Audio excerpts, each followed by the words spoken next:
Listen up. I'm giving your $3 million family home to my parents, all right? John taunted, dangling the keys to my childhood home. Hold on. Where did you get those? Borrowed them from your key case. No big deal, right? I couldn't contain my anger watching John dodge my attempt to snatch the keys back, flashing that smug grin. No way. That's not... Enough, Nancy. The daughter-in-law is supposed to give her assets to her husband and his parents. Richard, my pompous father-in-law, interrupted me. Catherine, my mother-in-law, joined in. Absolutely, Nancy. Give it up already. John and my in-laws were eyeing my family home, filled with precious memories of my late dad. This is just too disrespectful. I clenched my teeth, trembling with rage. I'll teach them a lesson, I swear. 5 days later, John and my in-laws, who had moved into their family home, would face a shocking truth. My name is Nancy. I've been married to John for 20 years. We live with our son Brian, who just started college this spring. I have a fulfilling job, and life has been good, except for one issue. One afternoon, the home phone rang. It was Catherine. Hello, Catherine. What's going on? Hi, Nancy. We received the birthday flowers, but... Great, they got there safely. Sending just flowers. That's really not enough, you know. Even Richard says you're being thoughtless. What? How about a brand name bag next time? Just send an extra gift card for now. Make it $200. I can't believe... Do it within 3 days. Bye. She hung up. My in-laws live 2 hours away and have been demanding money, which is really troubling. Hey, John, Catherine wants a gift card. Says the flowers aren't enough. Just send it, Nancy. Be considerate. John mumbled, glued to his mobile phone. He's been away a lot recently and hardly talks even when he's home. He defends his parents but never stands up for me. Just then, Brian spoke up. Mom, let's get the gift card when we visit Grandpa. I'll go with you. Thank you, Brian. My 18-year-old son is sometimes rebellious, but has grown into a sincere and kind young man. That's my saving grace. Brian and I went to visit my dad, who is battling cancer and has been in the hospital for quite some time. Originally, my dad took over my grandfather's business and worked hard all his life. When I was in middle school, my mom passed away. Since then, my dad raised me as a single father, never remarrying. For me, my dad was someone I couldn't thank enough. He always adored Brian since he was little, and Brian loved Grandpa too. Ah, Nancy, Brian, you're here. Dad, how are you feeling? As usual. Brian, how's college going? Grandpa, I'm studying hard. I talked a bit with my frail-looking dad, who seemed to be in discomfort. When Brian left the table for the restroom, Dad spoke to me. Nancy, I don't think I have much time left. I've decided to let a subordinate take over the business. But the house? I understand, Dad. Don't worry. Just focus on yourself.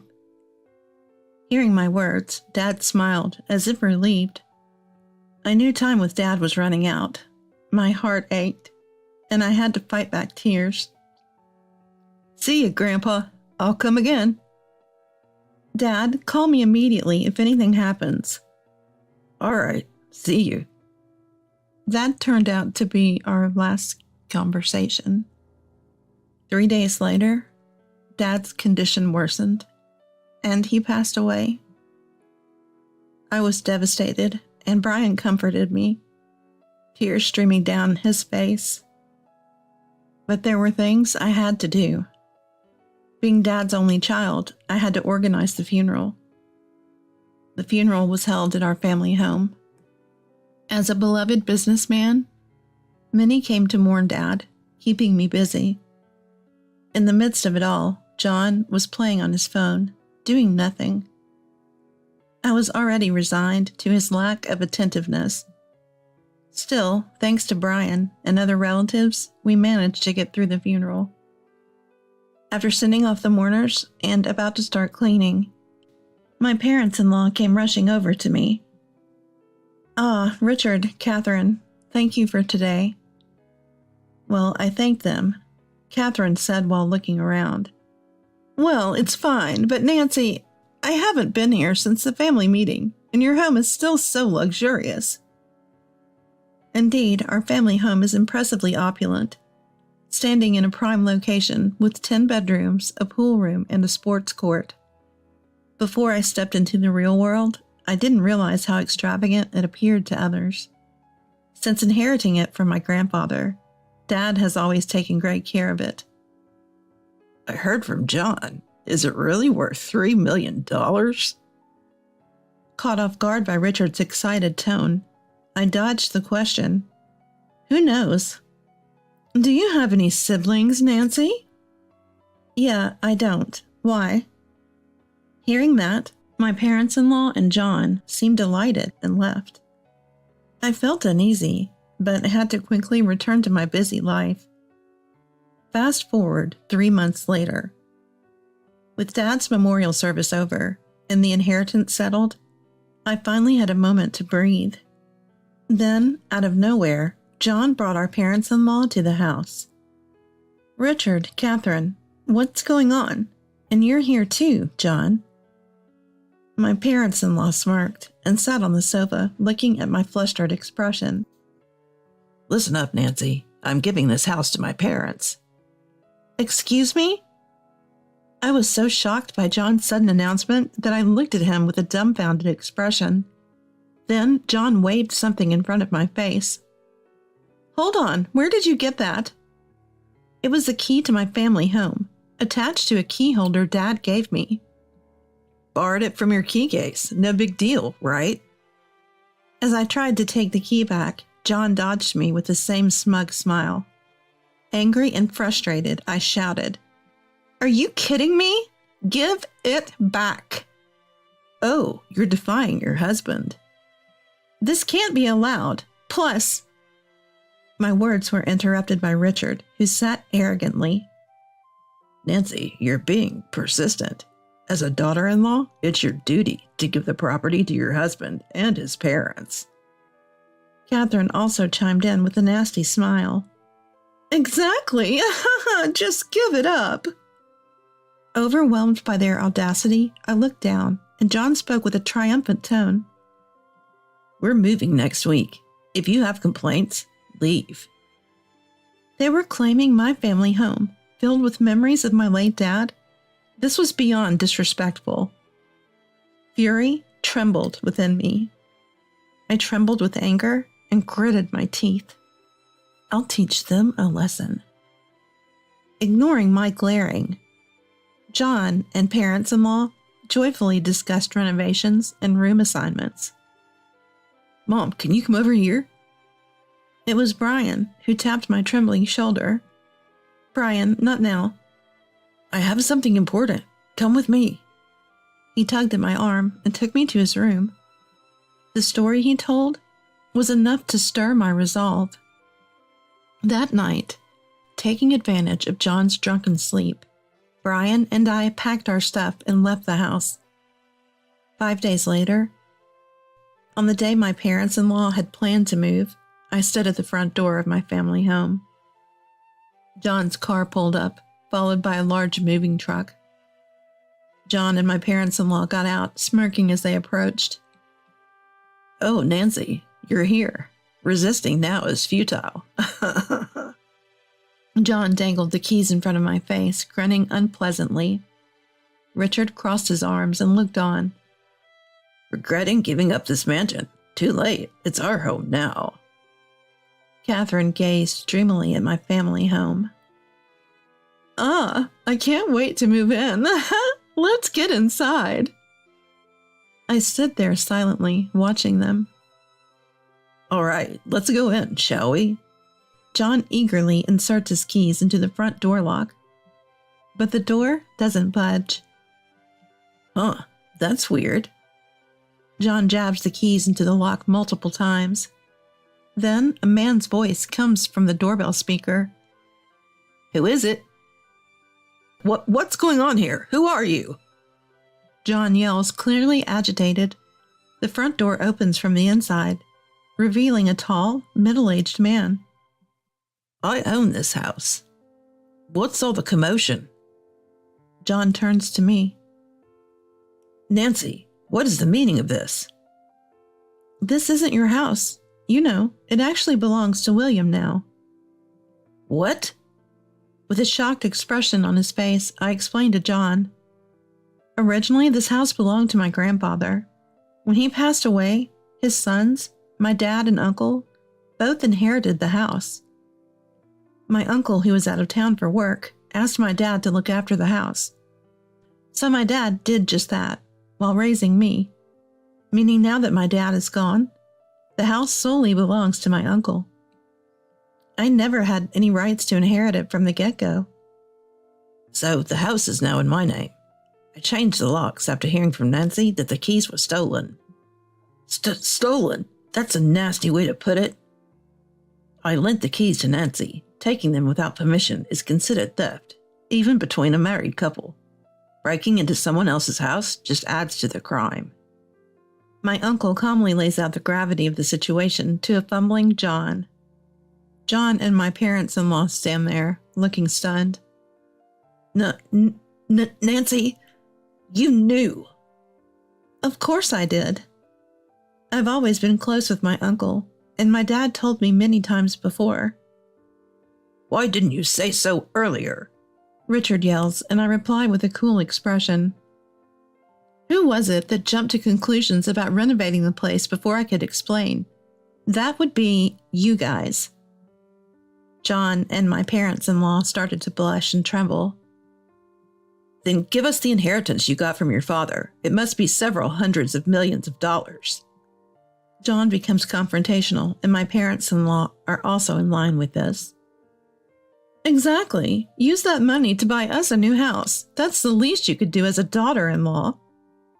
That's right. Until then, let us live in your apartment. Both John and his parents are making a racket. Ignoring them, I say with a sarcastic smile. I decline. I'm divorcing John. John's face turns even redder with outrage. You're running away with the money, aren't you? You're not getting away with it. A calm voice interjects. Enough, Dad. Everyone turns to look at Brian, who has emerged from the back of the house. What? Brian? You were here? John's tone suddenly changes, filled with surprise. Dad, just divorce Mom quietly. You're cheating on her, aren't you? As he looked down at his father, Brian speaks quietly. John's face turns pale. So I saw you and some strange woman, arm in arm, leaving the hotel the other day. I even took a picture. You've got to be kidding. You saw me? Brian holds up his mobile phone, and John looks at him panicked. My parents-in-law gaze at John, disbelief in his eyes. You were following us, and you heard me telling her about her soon-to-be mansion and leaving my current wife? Well, you're ready to throw away our family for some fling and take the stuff Mom inherited from Grandpa? We don't need a dad like you. Brian's words hit me right in the heart. But John snaps back at him. Hey, Brian, have you forgotten who raised you? Both you and Nancy are so disrespectful. My parents-in-law quickly agree. Exactly. What's the big deal about a little affair? The real problem is Nancy's lack of appeal. That's part of being a wife. Turning a blind eye. William interrupts the three with a stern voice. Enough. We've got enough evidence. There's no escaping this. What are you even talking about? You're irrelevant. Stay out of it. John glares at William, visibly shaken. Then, I drop the bomb. He's not irrelevant. I've handed the matter over to William. What? Hand it over. He's a divorce lawyer. We're going to take you for everything you've got, so brace yourself. John and my parents-in-law's faces turned pale. I continue pressing my advantage. Moreover, the apartment is in my name. I've been paying the mortgage. You're going to have to leave, like it or not. You can't be serious. Where are we supposed to live? John blurted out, followed by my parents-in-law. So we sold our house, and we didn't get much for it. Abandoning us? Are you, you heartless wife? I shot them a cold stare. You did this to yourselves. Figure it out now. Brian, William, let's go inside. As I said this, my parents-in-law started to turn on John, and the three of them began an ugly argument. If you don't leave right now, I'll call the cops. Finally, I headed inside, and after a moment, all became quiet. The sound of the moving truck faded into the distance. Mom, that was rough. Catching our breath in the spacious living room, Brian and William tried to console me, but all I could do was give a wry smile. Fast forward 3 months. John and I finalized our divorce. Thanks to William's hard work, we secured a hefty settlement in the divorce court from both John and his affair partner. When the divorce was finalized, I couldn't help but show a sigh of relief. William turned to me and said, You did good. Turns out John was in a financial mess after the divorce settlement, and even his affair went sour. John and his parents, now homeless, hurriedly rented a cramped apartment. According to neighbors, they can't stop fighting every night.